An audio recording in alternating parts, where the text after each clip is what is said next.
Muy bien, empezamos entonces nuestro encuentro. Como habíamos visto la semana pasada, estábamos discutiendo cuáles iban a ser los contenidos que vamos a querer difundir y qué tipo de características tenían que tener. Estuvimos también conversando un poco sobre las relaciones que tenía con el material teórico que nosotros estábamos viendo. En este caso, el material que se agregó esta semana tiene que ver con el aprendizaje de la lectura y la escritura, que si bien es un tema que habla sobre aprendizaje, que de alguna manera se utiliza específicamente para que ustedes puedan entender y aprender cómo se da el proceso de aprendizaje de una habilidad esencial para el aprendizaje sistemático y académico, tanto en la escuela como en cualquier parte del sistema formal, que es saber leer, básicamente. En realidad, digo, más que relación, la relación que podemos encontrar con nuestro espacio, con nuestro aprendizaje, con proyectos, tiene que ver con cómo se producen este aprendizaje particular, cómo intervienen diferentes procesos cognitivos, ¿sí? Aprender a leer y escribir, a leer, básicamente más que a escribir es después derivado. Pero para aprender a leer es una habilidad que depende de tanto de factores cognitivos, ¿sí?, como de un medio y un contexto social. Cuando nos referimos a esos procesos cognitivos, empezamos a entender las perspectivas actuales sobre el aprendizaje, de cómo es fundamental tomar en cuenta todos los procesos que están involucrados en ese proceso, en la adquisición de esta habilidad particular, que parte se divide como en dos procesos grandes, que son los microprocesos y los macroprocesos, donde los microprocesos tienen que ver con, básicamente, la decodificación de los grafemas en fonemas, también cuando uno escucha de los fonemas en grafemas, y los macroprocesos están más vinculados a los temas de la comprensión lectora. O sea, está claro que cuando aprendemos a leer y escribir, necesitamos poder decodificar, ¿sí?, cada uno de los fonemas, ¿sí?, en un grafema. O sea, entender que existe una relación directa entre una letra y un sonido particular, ¿sí?, y que determinados sonidos se traducen en determinados tipos de grafemas. Entonces, si nosotros desconocemos cómo es esa correspondencia, es imposible aprender a leer. Y, digamos, nuestra lengua es una lengua bastante transparente, donde cada uno de los grafemas tiene básicamente casi un fonema. Solo algunas combinaciones particulares tienen sonidos, sí, como diferentes en ciertas circunstancias, pero en realidad es como bastante simple. Entonces, cuando nosotros leemos, necesitamos de la percepción para poder ver el conjunto de grafemas que están puestos. Necesitamos hacer como una traducción a determinados tipos de fonemas, esto mentalmente. Necesitamos unir esas letras en sílabas, esas sílabas en palabras, esas palabras en oraciones, esas oraciones en párrafos, ¿sí? Se va haciendo como una organización estructural que tiene como un carácter piramidal o está organizado de una forma particular. Lo que se tiende es primero a aprender estos procesos de codificación y decodificación de manera automatizada. Ustedes saben que para poder automatizar un proceso se utiliza lo que se llama el ejercicio. O sea, en función del ejercicio es como cuando aprendemos a manejar. Al principio nosotros tenemos que prestar atención. Cuando hay un aprendizaje nuevo, la atención tiene que estar focalizada, ¿sí?, en aquellas cosas que queremos adquirir. El aprendizaje de cosas nuevas es un aprendizaje que es costoso, que es controlado, que no es automático. Entonces uno presta atención a un volante, a una palanca de cambios, a un conjunto de pedales, a un entorno. Hay un montón de variables que uno tiene que tomar en cuenta que requieren muchísimos procesos cognitivos. En la medida en que lo vamos haciendo en función del ejercicio, ya no va requiriendo de atención y esos procesos se automatizan, de manera tal de que hoy en día cuando uno maneja y puede hacer otras cosas, como conversar o ir pensando en otra cosa. A veces uno ni se acuerda cuál es el camino por el cual uno recorrió para llegar a algún lado. ¿Por qué? Porque no es necesaria la atención. Entonces, cuando hay un proceso que es automático, esa atención queda liberada para ser aplicada a otros procesos diferentes. En el caso de la lectura, esa atención es fundamental para poder comprender lo que se está leyendo. Ustedes saben que es posible leer sin prestar atención. De hecho, a veces nos pasa que estamos leyendo un libro y damos vuelta a la página, somos conscientes de que la leímos, pero en realidad no somos conscientes a veces de lo que decía. ¿Por qué? Porque lo leímos automáticamente, pero nuestra atención estaba, ¿sí?, puesta en otro tipo de proceso. Ahora, si nosotros no automatizamos ese proceso de decodificación, no nos quedan recursos cognitivos disponibles para poder determinar cuál es el significado de eso que estamos leyendo. Por eso es fundamental automatizar los procesos de acceso léxico o microprocesos. ¿Sí? Empezamos a entender cómo es fundamental la atención o el papel que cumple la atención en la retención de información, en la organización de esa información. ¿Sí? Y luego, para los procesos de comprensión, es importante tener marcos de contexto referenciales, saber de qué vamos a hablar, a veces conocer el título nos anticipa, entonces la comprensión ya es diferente, tomamos en cuenta el vocabulario, el significado de cada una de las palabras, donde entran a jugar otros procesos cognitivos como las funciones ejecutivas, que tienen que ver sobre las expectativas que tenemos con respecto a un texto, sobre la organización, sobre una serie de factores que hacen a la comprensión global del texto. ¿Sí? Como vemos, aprender habilidades complejas como la lectura, que son la base para otros futuros aprendizajes, requiere naturalmente de estos procesos cognitivos. O sea, es casi imposible poder explicarlo como una mera asociación entre estímulos y respuestas. Por otro lado, también tiene que haber motivación. La motivación para leer está dada básicamente por el contexto, porque para poder acceder a un montón de información, si no sabemos leer, ahora, uno tiene que tener esa necesidad de poder leer para querer aprender a hacerlo. Por otro lado, también queda muy claro que es un aprendizaje que no se realiza naturalmente, sino que existen personas que son analfabetas porque nadie les enseñó. O sea, para aprender a leer necesitamos además que alguien nos enseñe. ¿Por qué? Porque la relación que existe entre un grafema y un fonema es una convención. O sea, en un determinado momento, un grupo de personas se juntó y estableció que determinado fonema se graficaba de una forma, ¿sí?, particular que varía en función de cada lengua. Por eso tenemos tantos lenguajes. ¿Qué quiere decir? Que es muy costoso poder descubrirlo de manera natural, lo que va en contra de modelos como los del constructivismo, donde se presupone de que uno debe construir como la lectoescritura, lo cual resulta muy improbable desde el punto de vista teórico. ¿Por qué? Porque si alguien no nos explica o no nos da esa información, tardaríamos mucho en tratar de descubrirlo y cometeríamos muchos errores. O sea, el aprendizaje se vuelve mucho más eficiente cuando hay feedback, cuando alguien nos está proveyendo de esa información, ¿sí?, y nosotros no tenemos que buscarla en ningún otro lado. Entonces, el proceso de lectura es un proceso guiado, es un proceso que requiere de alguien que nos enseñe, que nos facilite esas relaciones que han sido establecidas de manera arbitraria y que resulta muy complejo poder inferirlas a partir de la realidad.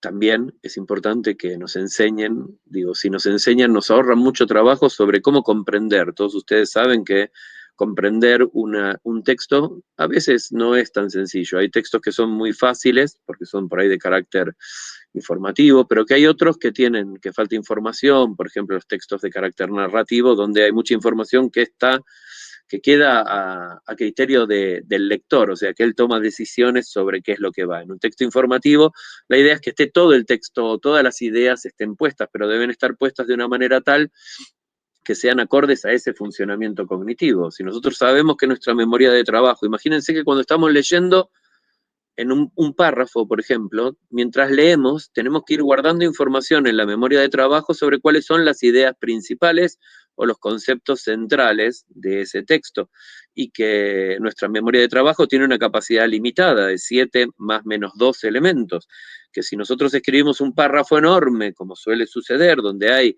10 ideas centrales, se satura la memoria de trabajo y los procesos de comprensión son muy complicados.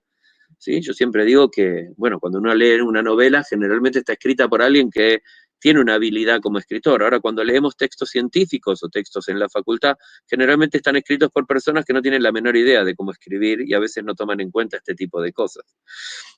Entonces ponen muchas ideas o ponen una idea y después derivan y se van por las ramas y uno le cuesta como mucho trabajo poder decidir cuál era la idea central. O sea, No se trata solo de la disponibilidad de procesos cognitivos que funcionen eficientemente, sino que importa también mucho la manera en la cual ese texto está presentado y en el cual se toman en cuenta estas características particulares. También es sumamente importante el vocabulario. Si yo utilizo un montón de palabras que no son frecuentes, digo, resulta mucho más complejo para un lector poder comprender el sentido de ese texto. ¿Sí? Creo que ustedes ya han cursado desarrollos en psicoanálisis, ¿o no? No, creo que viene después. Bueno, cuando tengan que leer a Lacan, Lacan es un ejemplo particular porque crea o inventa nuevas palabras. Entonces, en la medida que uno tiene que retener información sobre las ideas principales, uno además tiene que estar pensando en qué significará tal palabra, ¿sí? O tratar de darle un sentido en función del contexto, ¿sí? Requiere mucho trabajo, muchos recursos cognitivos. Imagínense que existen otro tipo de lenguajes como los jeroglíficos, ¿sí? Donde cada símbolo representaba una idea, ¿sí? O un objeto y no un sonido. Entonces se requería de muchos recursos de memoria, porque había que memorizar un montón de símbolos diferentes, y poca memoria, poca capacidad de procesamiento, porque cada símbolo representaba por sí mismo una idea, un ideograma, ¿no es cierto? En cambio, en nuestra lengua hay muy pocos elementos, o sea, requiere muy poca capacidad de memoria, porque son solo 20 y pico de elementos, que son los que componen nuestro alfabeto. En nuestro caso, hay otros que tienen un poco más de elementos, pero requiere mucha capacidad de cómputo o de cálculo, porque hay que realizar muchas operaciones con eso, ¿sí? Entonces, uno empieza a darse cuenta de cómo aprender es un proceso complejo, ¿no? De que aprender cosas diferentes requiere estrategias diferentes, recursos diferentes, que no todo se aprende de la misma manera, ¿sí? En este caso, el aprendizaje de la lectura es un aprendizaje de una habilidad particular que es diferente al aprendizaje de contenidos. En nuestro caso particular, que es el aprendizaje, ¿sí? O la enseñanza, o tratar de concientizar sobre el aprendizaje sin el castigo, o sobre las consecuencias adversas que tiene el castigo para poder aprender determinado tipo de cosas, no tiene como un valor decisivo particular que se aplique de manera directa, ¿sí? Nos puede dar una pista bueno, de cuáles son las características de cómo debemos escribir nuestros mensajes, de qué tipo de características tienen que tener, de por qué un mensaje corto impacta mucho más que un mensaje largo donde hay muchas ideas, de por qué vale mucho más, sí, como una especie de titular. Cuando uno lee noticias, por ejemplo, uno lee el titular. A partir del titular, uno infiere cuál podría ser el contenido. A veces está el titular y hay como un copete, que en realidad es como un breve resumen de lo que se va a desarrollar extensamente, ¿sí? Entonces, yo creo que esas mismas estructuras deberían tener nuestros textos, o sea, enviamos a veces a través de las redes sociales mensajes muy cortos, ¿no es cierto? Creo que son, no sé cuántos caracteres tiene Twitter, creo que son 40 y pico, no sé cuál es el número, pero son limitados, o en Instagram, donde sencillamente es una imagen que puede contener una pequeña frase, ¿sí? Y que llame la atención, y que luego de eso sí debería haber, además de una frase, bueno, si querés enseñar, no le pegues a nadie por decir algo, ¿sí? O no pegues, o una cosa así, debería llevar o acompañar a un copete, y ese copete debería remitir a un determinado artículo o explicación o teoría que permite fundamentarlo, para que la gente pueda tener la posibilidad de decidir si le interesa o no le interesa, de profundizar los conocimientos o no profundizarlos, ¿sí?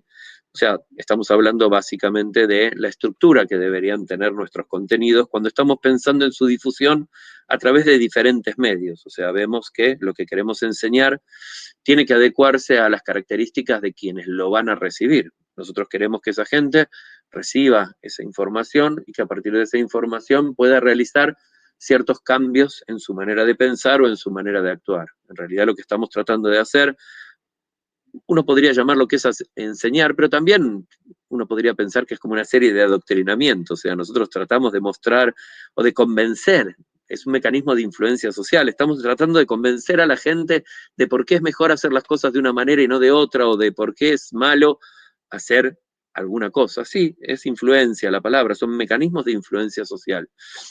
Entonces, para poder influir o cambiar la idea de alguien, es importante o necesario presentar argumentos o ejemplos que le permitan entender básicamente o vislumbrar, porque a lo mejor no se había imaginado determinados efectos. María de la Paz nos dice que en las páginas de divulgación de Instagram el titular suele ir en la imagen, el resumen en la descripción y la nota completa para que le interese en la web. Sí, exactamente. Yo creo que ese es la estrategia que nosotros deberíamos seguir. Entonces, lo que habíamos empezado a discutir la semana pasada era qué clase de titulares se nos ocurrían como para luego derivar, ¿sí?, una especie de resumen un poco más extensa, ¿sí?, de esa frase disparadora o que suele captar o que debería captar la atención del lector, y como después es necesario, casi imprescindible, contar con un repositorio, que en este caso es una página web, donde la gente puede ir a buscar esos recursos o puede ampliar esa información para poder determinar que si va a aceptar o no va a aceptar lo que nosotros estamos proponiendo. Entonces, siempre hay, se lo suele llamar la falacia de la autoridad, ¿no? O sea, uno tiende a aceptar cosas que dijo alguien que tiene cierto estatus o valor social. En la escuela, el maestro es como una autoridad. Si lo dijo el maestro es porque debe ser verdad. Lo mismo nos suele pasar en la universidad, donde en realidad lo que nosotros tratamos de fomentar es el pensamiento crítico. O sea, que yo lo diga no quiere decir que es verdad, sino que lo que se trata es de debatir o de discutir. Pero en este caso lo que proponemos es, como no va a haber un espacio interactivo de discusión, o que se podrían plantear una serie de charlas, creo que como una cosa derivada de este proyecto podría ser el generar material o generar una serie de charlas o de minicursos para ofrecerle a las escuelas o a docentes o a padres, o inclusive ponerlos en línea como una especie de curso autogestionado, ¿no es cierto? Un poco como lo que ustedes ven en el psicocampus que estamos haciendo para que alguien pueda aprender, un espacio donde una persona puede entrar y puede informarse o formarse con relación a un tema particular que sería los efectos adversos del castigo y básicamente las formas alternativas de enseñar sin utilizar el castigo, que creo que es lo mejor. O sea, no basta decir que algo está mal, sino que creo que lo que necesitamos es proveer respuestas alternativas que les permitan a las personas conseguir los objetivos que quieren de una manera mucho más eficiente y sin producir efectos adversos que son los que produce el castigo. La semana pasada algunas de ustedes habían presentado como una serie de ideas o tenían una idea y nos habíamos propuesto para hoy que íbamos a presentar alguna otra. Si alguna de ustedes tiene algo que quiera proponer o discutir, ya lo ponemos a debate y vamos charlando sobre eso y vamos viendo, ¿sí?, cómo lo vamos a desarrollar.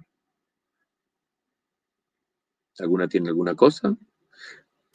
Yo había armado como un póster. ¿Sí? Busqué primero en imágenes a ver para darme una idea y después de ahí empecé a sacar como ideas. Si quieren lo presento. Dale, por favor. Para compartir pantalla. Es ahí, es como un televisorcito con una flechita en el medio. Ah, acá está.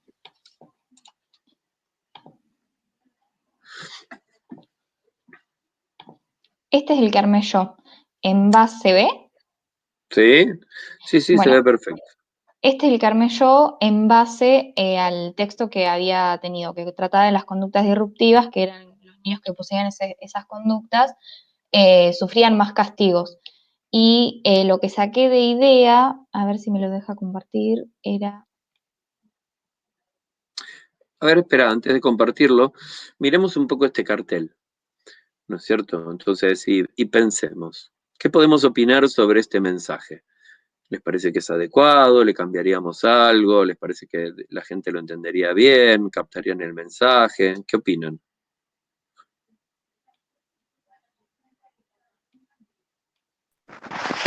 Creo que por ahí hay personas que no saben lo que significa TDAH, transnegativista, transdisocial, y habría que aclarar eso de entrada, capaz. Sí, me parece que está bien. Que decir niños y niñas con conductas disruptivas por ahí no resulta como muy fácil para muchas personas. Muchas personas por ahí no lo entienden, no entienden que es un chico con una conducta disruptiva, ¿no? O sea, yo creo que a lo mejor por ahí el mensaje es, ¿sabías que hay niños y niñas que tienen ciertas características que hacen que sufran más castigos físicos? Y por ahí después sí explicar de qué se trata. Digo, no, sacarlo por ahí como del titular, la idea de conductas disruptivas. ¿Sí?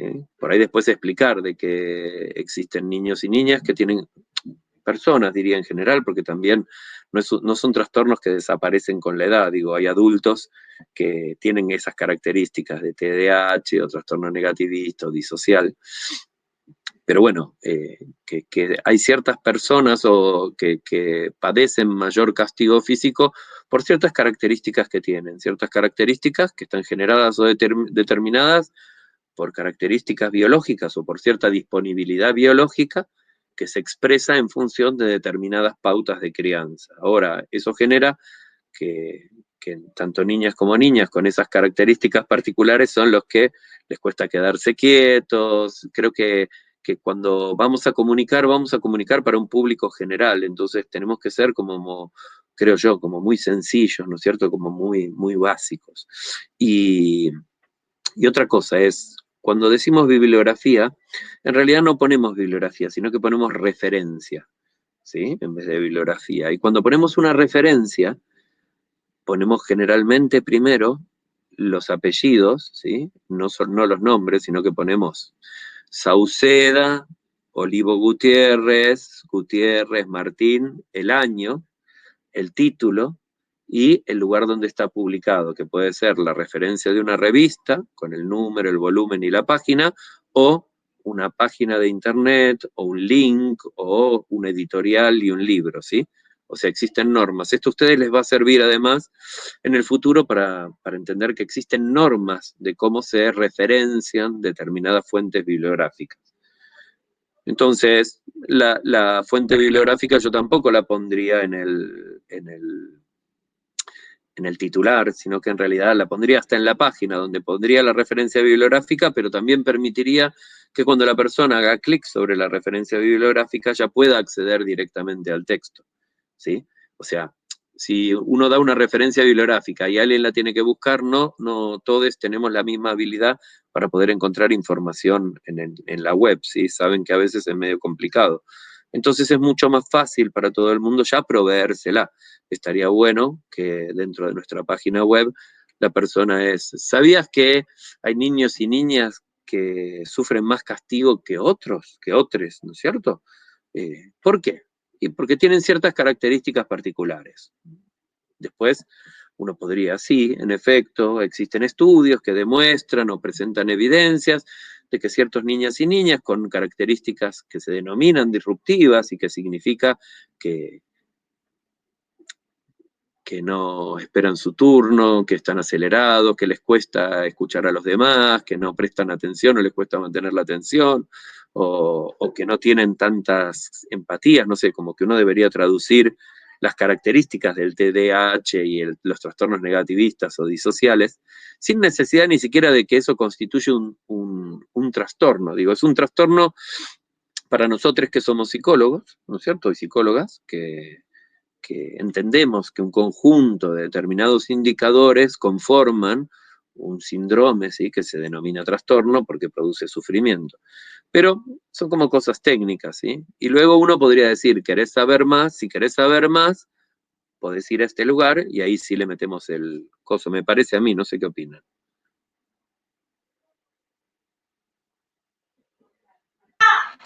Sí, yo creo que tendría que ser menos técnico, o sea, porque si no la gente por ahí no le interesa mucho cuando no entiende y lo pasa de largo.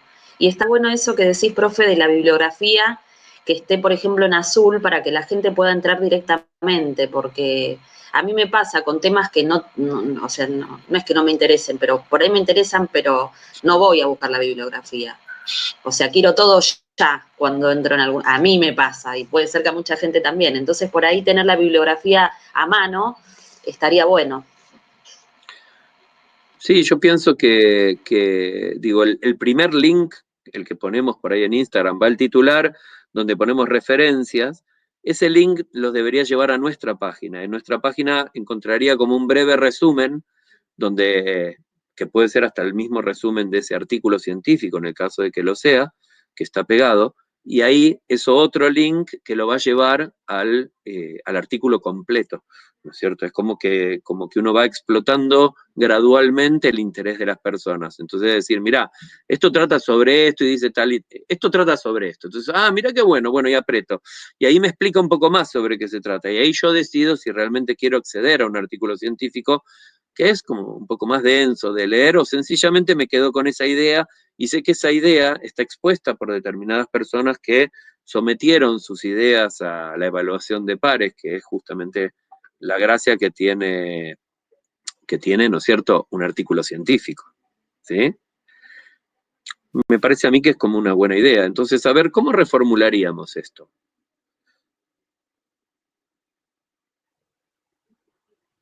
Si se pueden usar varias imágenes, por ahí se podría poner como un primer, por ejemplo, esto de ¿sabías que niños y niñas con determinadas características o determinadas conductas padecen más castigo físico? Y averiguar por qué y seguir pasándolas. Ahí también como que jugás con el interés de la gente, el que le interesa sigue leyendo, digamos, las próximas imágenes y ahí vas ampliando la información. En una segunda imagen podés explicar un poquito de los diagnósticos, bueno, no sé si está bien decir los diagnósticos, eh, como para el que le interesa y también ir pasando e ir teniendo más información con las imágenes. Está buena, me gusta la idea, porque además la gente suele escuchar que de TDAH, y a lo mejor no sabe muy bien qué es, entonces por ahí pinchan en TDAH y eso ya lo lleva al DSM o a una descripción técnica del trastorno que les permite darse cuenta de qué es lo que se habla. Creo que es una responsabilidad que tenemos de proveer información que resulte confiable, ¿no es cierto? Generalmente uno trata de ir directamente a las fuentes. Yo les haría, no sé si pondría el sabías qué, ¿sí? A veces por ahí es como uno trata de economizar, ¿no es cierto? Básicamente palabras por una cuestión de espacio y por una cuestión de impacto, ¿no es cierto? La gente tiende a leer 4 o 5 palabras más que 10. La gente a veces ve que es largo, ya solo lo mira y ve como que es largo y ve 2 o 3 palabras que no conoce y ya lo pasa, ¿sí? O sea, tiene que ser algo que tenga como, o produzca como un impacto, no solamente un impacto visual, sino un impacto de un tema, ¿sí? O, ¿sabías que a ciertos chiques les pegan más que a otros? ¿O los castigan físicamente más que a otros? Oh, no, no sabía, a ver a cuáles, ¿sí? Es como que es generar la expectativa en el otro, ¿no es cierto? O sea, es como crearle la necesidad de continuar, es como darle algo, como una especie de anzuelo donde estamos tratando de pescar, ¿no es cierto? Tiene que resultar una frase como que genere como un enigma de por ahí fácil resolución o una resolución inmediata que está más abajo de ese post de Instagram. Ojo, yo pienso en Instagram, Facebook tiene más o menos la misma estructura también, si una imagen sirve con después por ahí la explicación se lee más rápidamente que la que se lee en Instagram, ¿sí? Donde uno tiene que por ahí apretar y ver en el coso. Pero sí, sí, me parece que está bueno, me parece que es una buena idea, ¿sí? Lo que tenemos que ir haciendo es que a medida que vamos teniendo esto, cada uno de ustedes que está presentándolo, es ir preparando o achicándolo, tratando de ir mejorar el contenido y tratando de ir armándolo como por secciones, para que cuando tengamos que ya empezar a comunicarlo o a volcarlo, ya lo tengamos medianamente definidos, o sea, tengamos un conjunto de mensajes porque una vez que empezamos, yo creo que estaría buena la idea de tener un cierto grado de regularidad, de una vez por semana postear algo, ¿sí? En diferentes redes, como para poder tener continuidad, para que la gente nos vaya viendo. También nos da tiempo a nosotros a ir pensando nuevos contenidos, ¿sí? Bien. Sí, además de esto, creo que tenías algo más que querías mostrar, ¿no querés mostrarlo ya? Sí, había buscado el original, que en realidad es donde saqué Dale, a los nenes, pero estaba bueno porque me gustó el tema de los colores y me llamó la atención. A ver dale. si lo puedo compartir.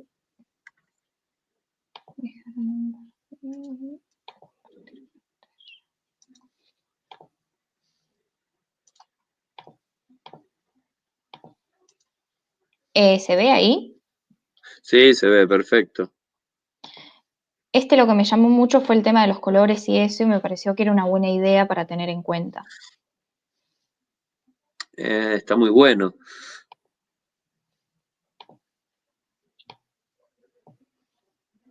Pero bueno, nada, este es original, no lo hice yo. No, no, pero igualmente es un buen ejemplo de cómo algo funciona, o sea, no castigues a tu peque, en cambio, ¿sí? O sea, ya está diciendo, es como, es del otro tipo que tenemos, es como el de recomendaciones, ¿sí? Entonces uno puede alternar uno de no castigues porque o no castigues y en cambio, ¿sí? Crear rutinas. ¿Cómo hacemos para crear rutinas?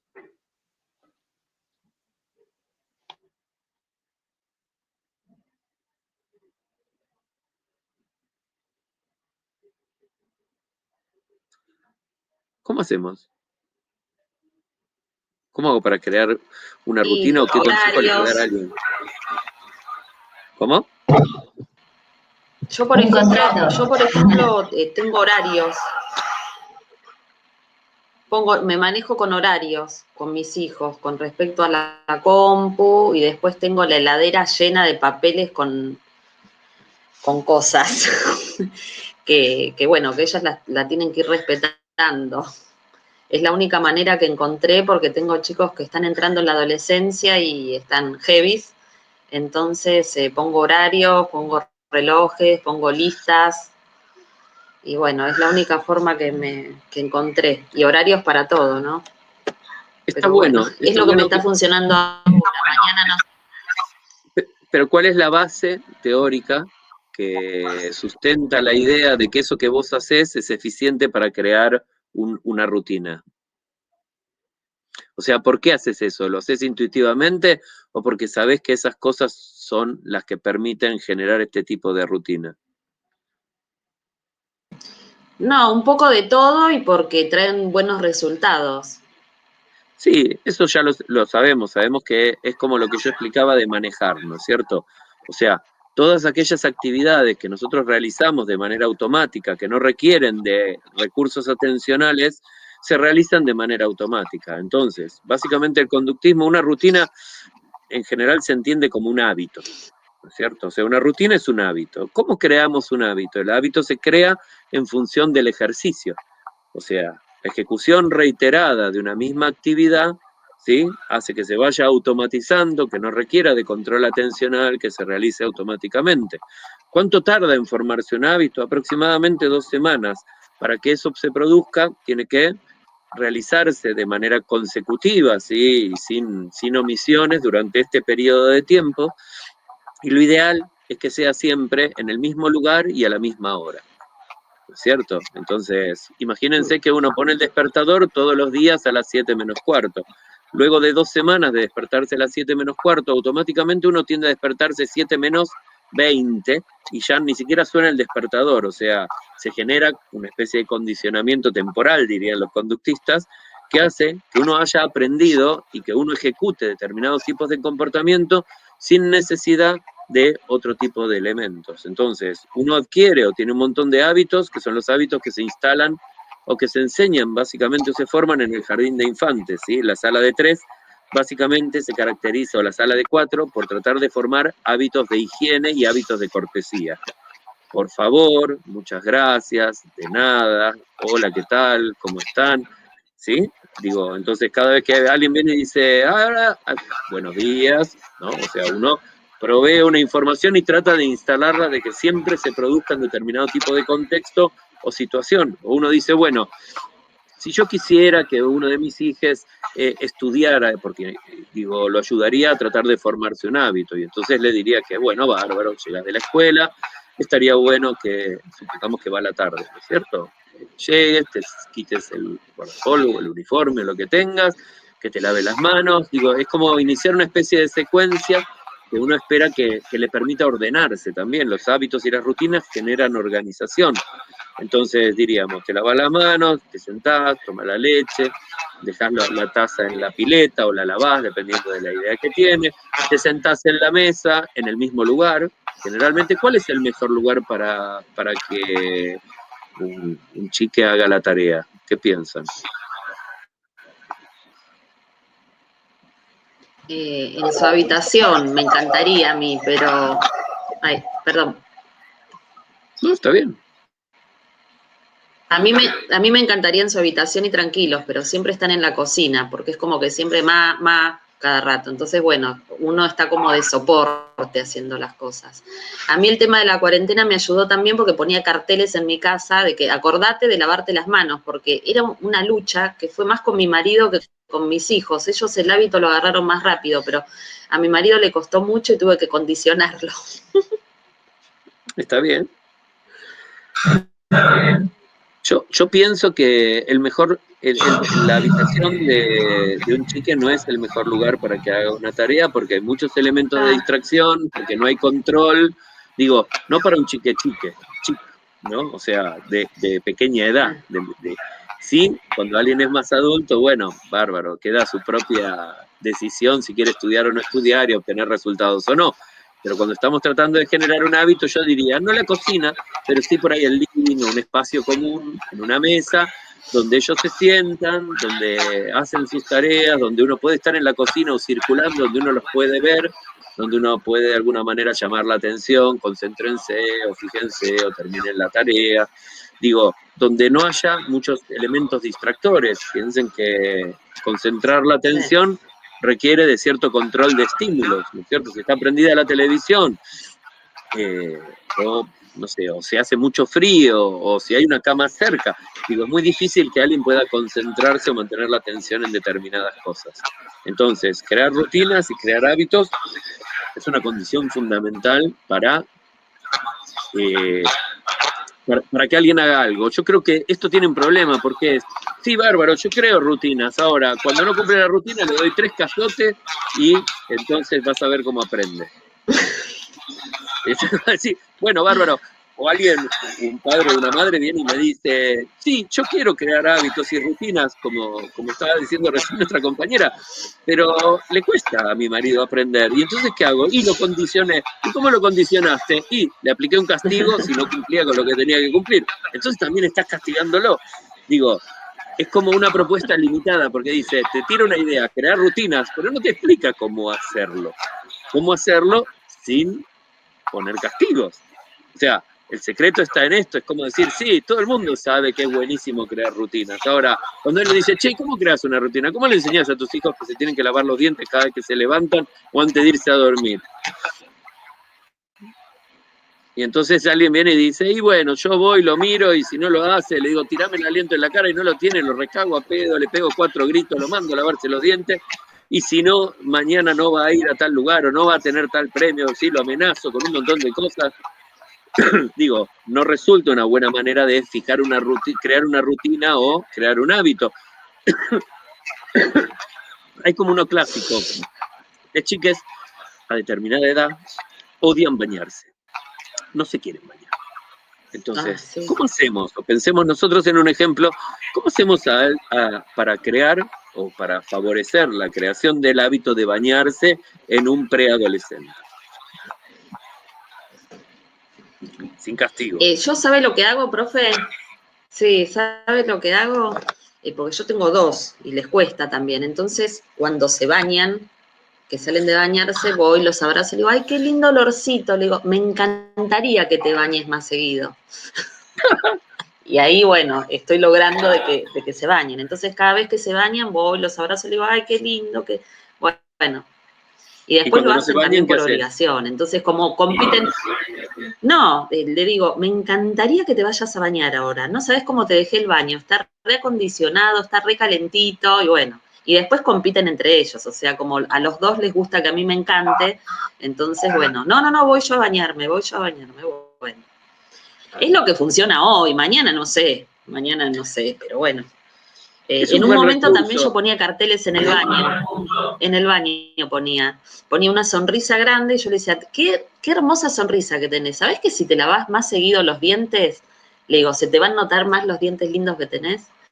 Y le ponía carteles en el baño, me encantaría que te laves los dientes, y una boca enorme con dientes, y les resultaba gracioso, no sé, en su momento me funcionó, después creo que agarraron el hábito ya solos, ya están más grandes.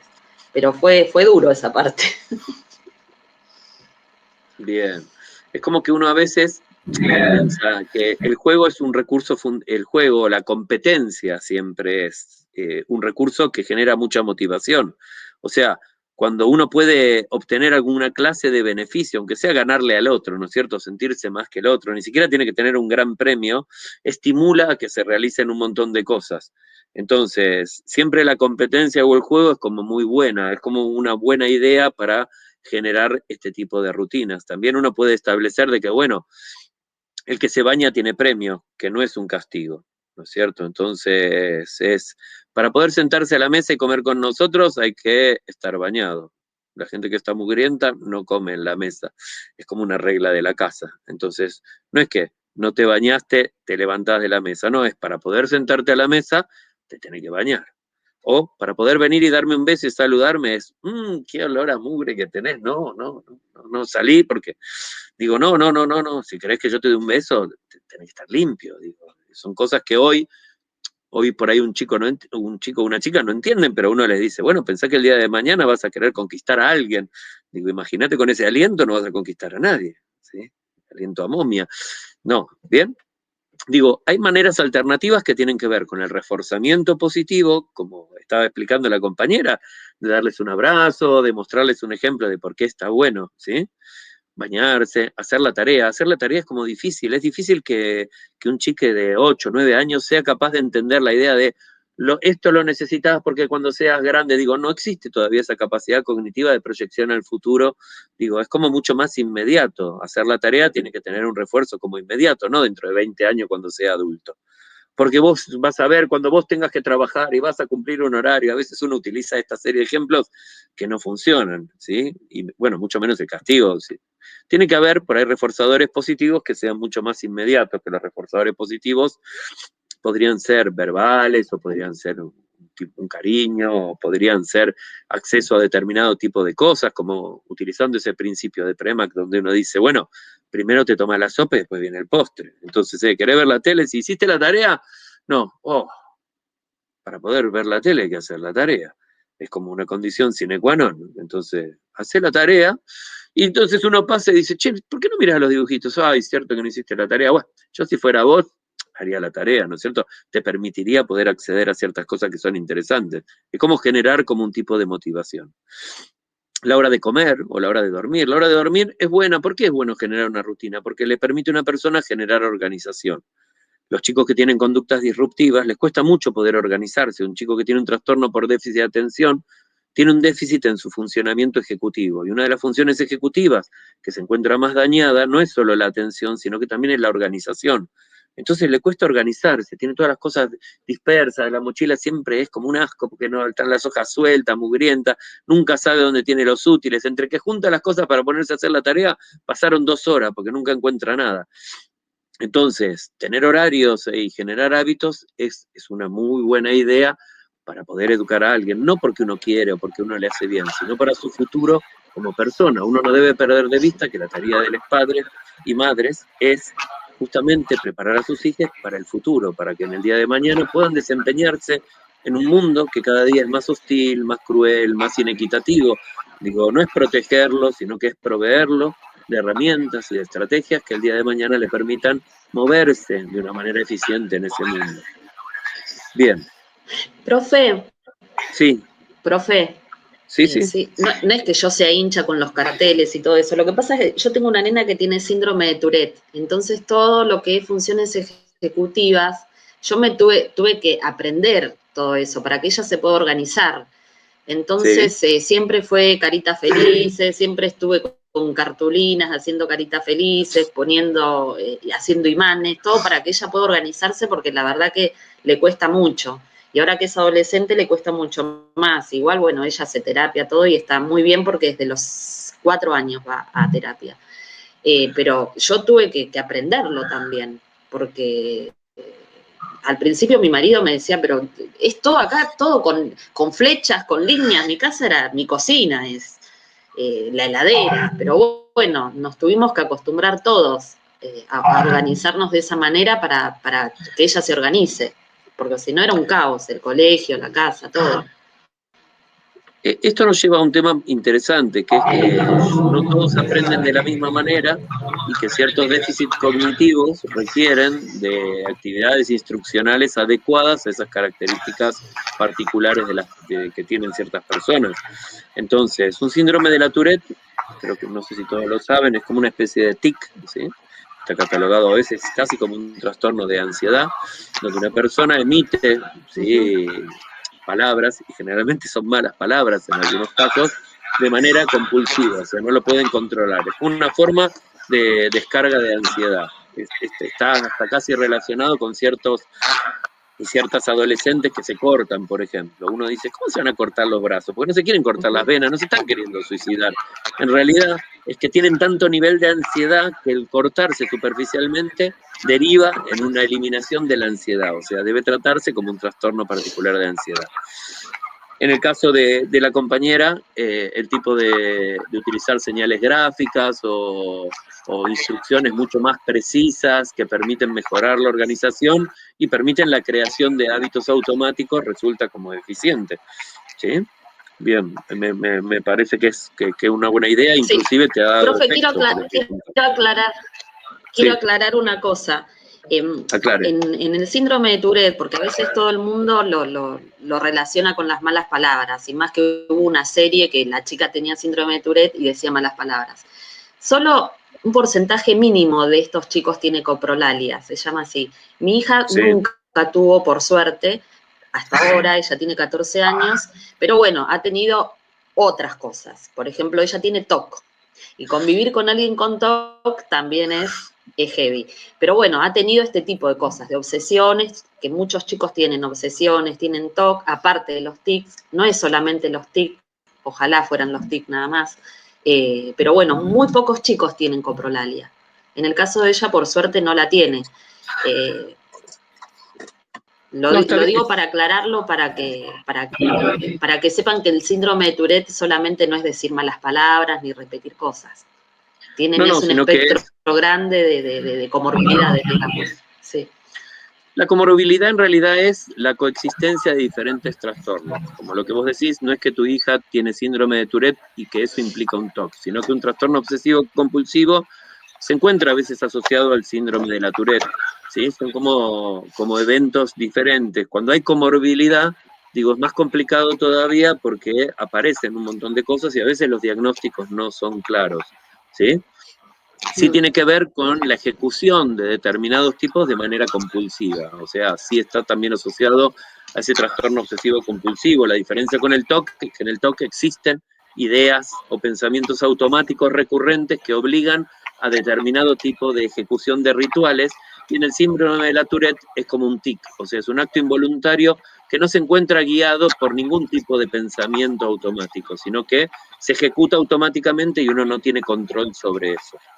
¿Sí? Y como decías vos, es cierto que la coprolalia solo está en un caso bastante limitado, pero bueno, como es el más florido, es el que se utiliza generalmente como un ejemplo. Hay varias series que mostraban gente con eso. Pero bueno, pensemos que todas las personas que tienen algún tipo de dificultad o de déficit de carácter cognitivo o de algún tipo de trastorno en particular, requieren la adecuación de ciertas características particulares para aprender. ¿Por qué? Porque como son deficitarios en determinado tipo de procesos, uno debe hacer hincapié, entender cuáles son los procesos que pueden estar comprometidos y reforzar particularmente aquellas características donde no lo tienen. Digo, cualquier persona que tiene un déficit, como por ejemplo una persona que es no vidente, compensa ese déficit con una sobreadaptación en otras habilidades. Entonces uno tiene que tratar de entender, está bien, tiene dificultad con esto, pero en algo es bueno, entonces tengo que buscar por dónde tiene esas facilidades para aprender. Vamos a seguir un poco con la segunda, es darle opciones limitadas. Darle opciones limitadas no necesariamente es como una buena opción, o sea, ¿por qué? Porque a veces lo que uno quiere depende de la edad, depende del problema, depende del tema. Parte del entrenamiento de un menor o una menor tiene que ver con la capacidad de poder tomar decisiones y de poder elegir y de poder decidir. Darle opciones limitadas es cuando uno quiere, ¿sí? Bueno, o hacer la tarea o te vas a bañar. Digo, ninguna es buena. Es casi como una imposición, ¿sí? A veces uno puede proponerlo de otra manera, sería como un poco más discutible. Darle la oportunidad de sentirse capaz ayudándote es una estrategia que apunta básicamente a aumentar la autoestima, porque dice sentirse capaz, es a mejorar la autoestima, a empoderarse, a mejorar lo que se llama la autoeficacia percibida, ¿no es cierto?, de alguien que podría tenerla medio como limitada. En realidad es darle la oportunidad de ayudarte. ¿Para qué? Porque ayudarte y recibir algo es bueno. Cecilia Domingo quiere hablar. Cecilia, habla. Sí, no te quería interrumpir, profe. No, por favor. No, se me ocurre con esto de darle la oportunidad de sentirse capaz ayudándote, se me viene a la cabeza cuando los padres o las madres dicen, no, deja, lo hago yo porque te está saliendo mal o porque no te sale. Como que es mejor enseñarle y darle el recurso para que justamente se sienta capaz y, no sé, y darle algún tipo de seguridad, ¿no? Y me parece que siempre es mejor explicar y enseñar el recurso, y a veces por ahí de la poca paciencia o por no tener tiempo, se elige como, bueno, deja que lo hago yo.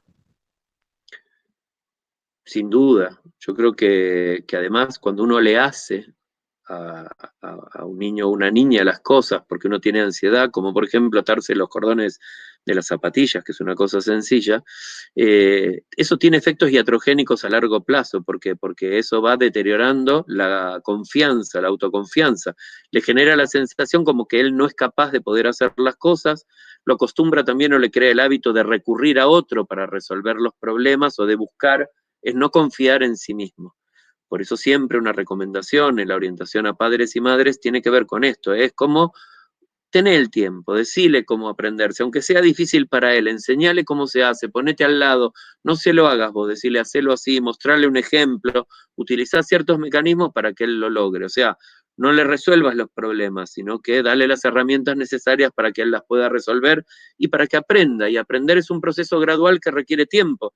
Necesitamos paciencia para enseñar, entonces si no tenemos paciencia y hacemos las cosas por nuestros hijos o hijas, terminamos haciéndoles un mal porque les generamos no solo, digo, la incapacidad de poder resolver problemas por sí mismos, sino también la sensación de que ellos no son capaces de hacerlo, ¿sí? Es, ay, me atá los cordones, o sea, genera una demanda y genera una baja autoestima, ¿sí? Acá María de la Paz había dicho que se puede relacionar con lo de armar un contrato con toda la familia. Digo, quería hacer una observación con esto. El contrato se utiliza generalmente cuando hay problemas que ya son, que no se pueden resolver con ciertas cuestiones que son como bastante más sencillas, ¿no es cierto? Como que hay ciertas opciones siempre primero que uno debe tratar de agotar antes de ir a un contrato, porque un contrato requiere, ¿sí? Digo, a ver, como decía recién nuestra compañera, crear rutinas, o poner carteles, o ofrecerle cosas, son como especie de contratos implícitos, donde si vos haces tal cosa, pasan tales otras. A veces hay casos en donde es necesario crear un contrato formal, escribirlo y establecer claramente las contingencias, o sea, determinados tipos de acciones tienen determinados tipos de consecuencias.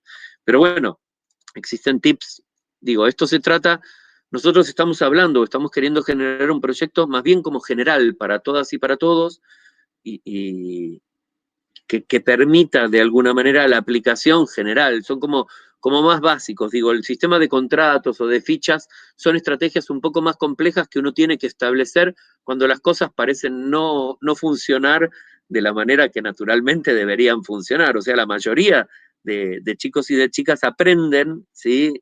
Naturalmente, sin necesidad de establecer estrategias un poco más complejas, ¿no es cierto?, que lo permiten. De cualquier manera, los contratos son buenos sin necesidad de tener que escribirlos o hacerlos tan así. Vamos a ir al cuarto, que es demuéstrale siempre respeto. ¿Por qué es demuéstrale siempre respeto? ¿Por qué habríamos? ¿Cuál es el fundamento? ¿De qué sirve demostrarle respeto?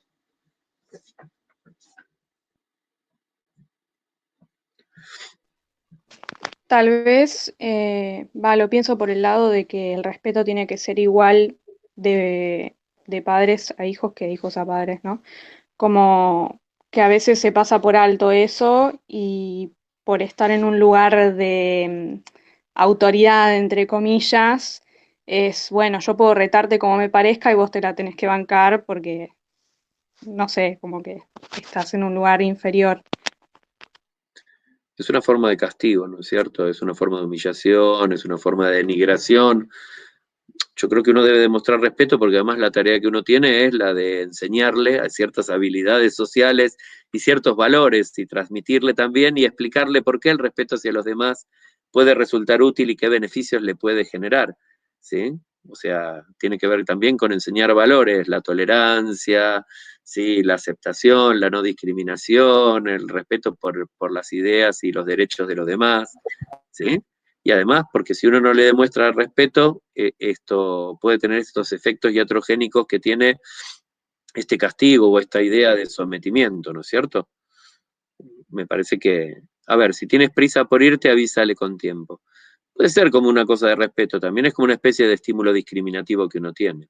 Bien, ofrece el sentido del humor, empatía y paciencia. Sí, digo, esa es como muy general, es como decir, siempre es bueno el sentido del humor, la empatía y la paciencia. Bien, creo que esto, perdón, ¿no? Que voy resumiendo un poco porque ya se hicieron las 12:10, es un poco lo que estamos nosotros apuntando a hacer. Tal vez tratemos de hacerlo como un poco más sofisticado, en el sentido de que quisiéramos que cada una de estas fuera por ahí uno, no poner todas en uno, sino que una sea un contenido y sí darle más posibilidades. O sea, es decir, crear rutinas y explicar por qué crear rutinas es bueno y también explicar cómo se hace para poder crear una rutina sin castigar de una manera eficiente, ¿entienden? Bien. Bueno, yo ahora después lo voy a poner en el grupo de WhatsApp para todas las personas para todos los que no vinieron el día de hoy o no pudieron asistir, igual vamos a poner el video.